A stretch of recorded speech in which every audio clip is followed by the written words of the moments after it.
Que Deus continue nos inspirando uma boa palavra para falarmos sobre a proposta de renovação cristã, que a espiritualidade chama ou chamou de adventos crísticos.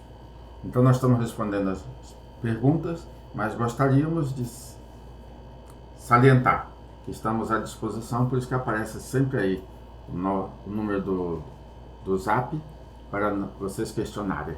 A primeira pergunta da agora foi previsto que o Brasil se tornaria a luz do mundo e teria condições para iluminar a mente da sociedade planetária.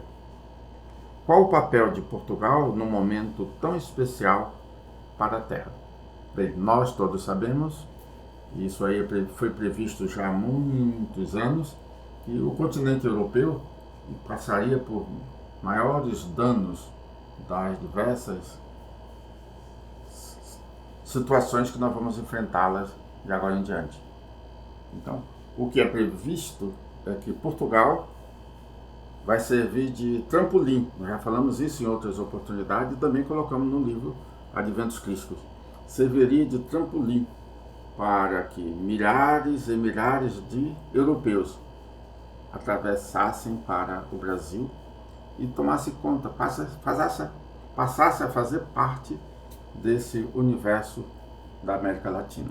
Evidentemente que vai haver aí uma distribuição com os povos daqui da América Latina, os países vão receber também muitos europeus. Mas o ponto centralizador, o ponto de convergência é o Brasil.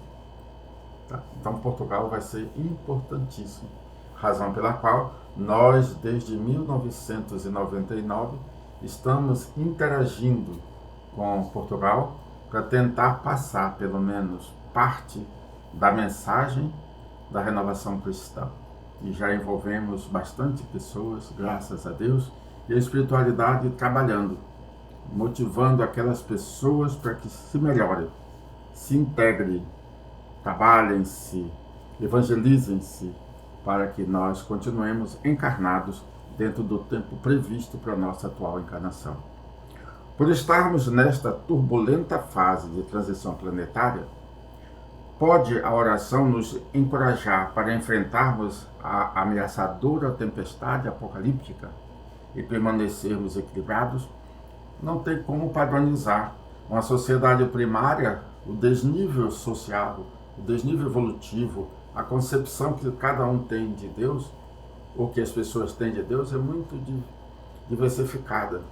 Então não há como padronizar. Se a nossa sociedade já fosse mais evoluída, nós teríamos já um ponto doutrinário, né? Uma unidade doutrinária, ou coisa dessa semelhante, para a nossa busca de Deus.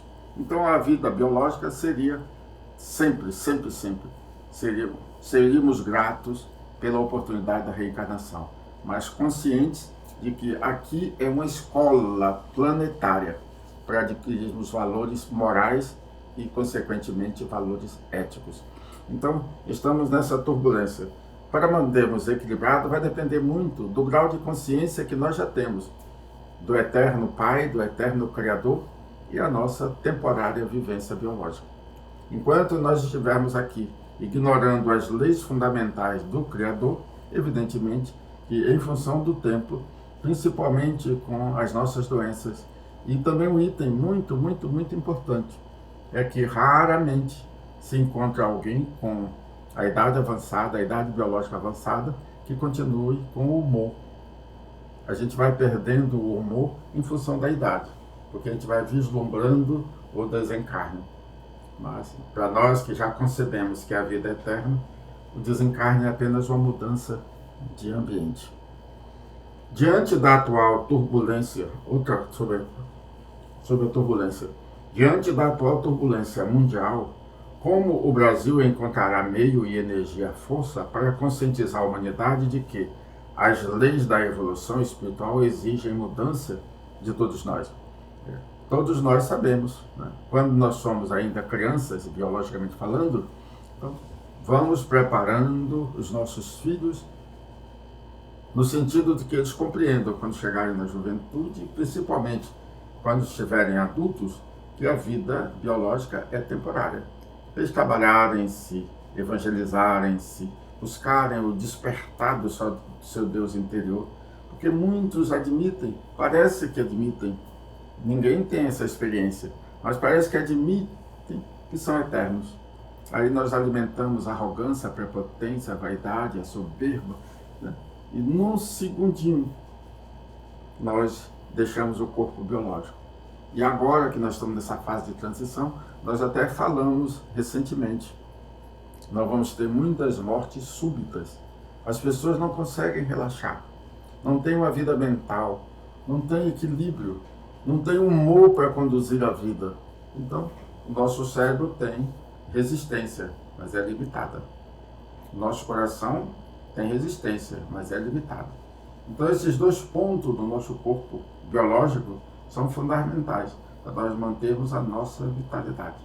A manifestação de carinho, de ternura, de amor, de benevolência, mansuetude, isso aí não tem nada a ver com religião. Isso é a lei do cosmos, é a lei da vida. Quanto mais se evolui, mais valores éticos e morais nós vamos adquirindo. E quanto mais se ama Deus sobre todas as coisas, melhor será a nossa relação social. No livro Adventos Crísticos consta que o marco sinalizador da renovação do cristianismo foi fincado por volta de 1400 anos antes de Cristo, quando o mestre Anfion anunciou que durante a transição planetária seria implantada uma nova ordem moral na Terra. Em que aspectos Portugal vai contribuir com o traslado de milhões de europeus para o Brasil e, consequentemente, para a América Latina? Essa pergunta deve ser de algum europeu que está preocupado com o que vai acontecer com o seu continente. Nós não sabemos exatamente como ficará. É claro que o continente não vai desaparecer. Nós só sabemos que grandes danos nós vamos ter. Isso aí já é falado por muitas lideranças espirituais sobre essa transição. Não esqueçamos os grandes eventos, os danosos eventos no continente europeu, né? As guerras, as lutas. Imaginemos a psicosfera do continente em função da sua história, do seu passado. Então, o continente está energeticamente comprometido, né? Já é hora de nós mudarmos. Então, repetindo aqui, qual é a contribuição que Portugal? Na questão anterior, ou um pouco antes, nós falamos sobre esse trampolim, esse meio físico, já que Portugal vai ficar mais perto do Brasil e, consequentemente, terá possibilidades para transferir esses humanos para o Brasil.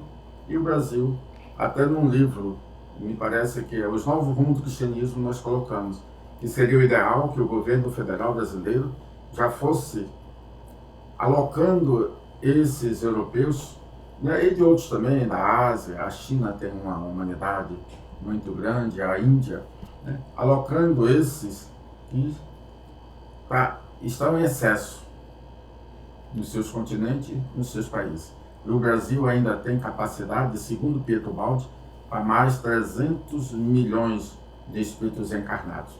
Então, nós sugerimos que o governo federal já fosse abrindo espaço para criarmos colônias e recebermos carinhosamente os estrangeiros na terra de Cruzeiro do Sul, sob a orientação do anjo Ismael. A bonança vem depois da tempestade, da mesma forma que a santificação vem depois da humanização do ser humano.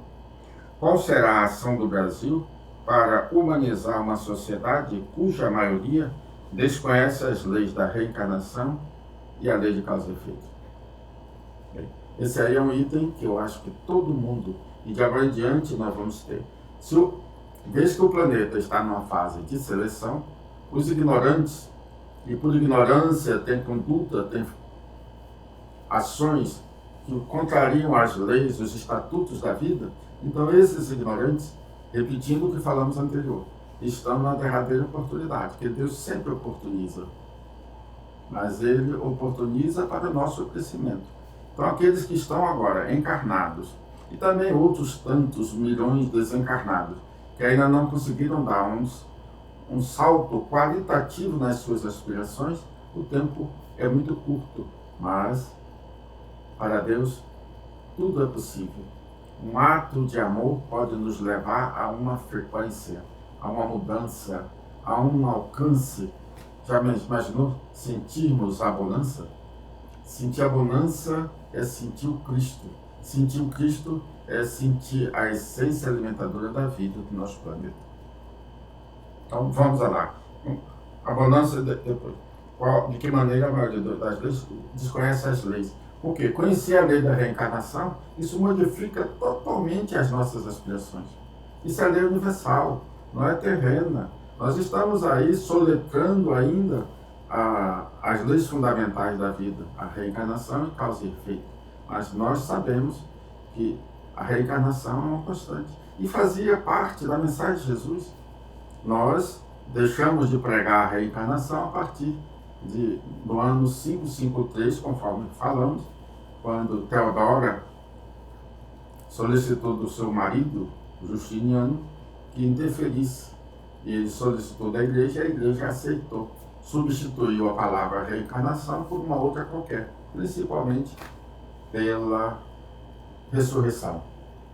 E os mortos não ressurgirão biologicamente. O que nós temos é, morreu, reencarna. Desencarnou, reencarna. Em outro corpo, em outro local, em outro isso. Tudo novo, tudo novo, tudo novo. Por isso que é natural. Os espíritos mais conscientes se desvinculando emocionalmente dos seus teres e se dedicando ao ser espiritual que todos nós somos.